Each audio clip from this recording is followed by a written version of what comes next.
இவங்க உடனே ரியாக்ட் பண்ணுவாங்க. நீங்க பேசி முடிக்கிறதுக்குள்ள இவங்க பதில் பேசிடுவாங்க. நீங்க என்ன சொல்ல வரீங்க அப்படின்றதே புரிஞ்சுக்காம நீங்க பேசி முடிக்கிறதுக்குள்ளேயே இவங்க உடனே ரியாக்ட் பண்ணிடுவாங்க. அதே மாதிரி மற்றவங்களை புரிஞ்சுக்கிறதையும் கெட்டிக்காரங்க.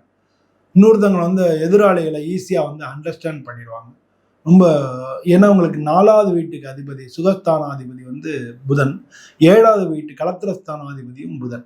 ஸோ இவங்களுடைய வாழ்க்கை துணை வந்து அவங்களும் நல்ல புத்திசாலியா இருப்பாங்க.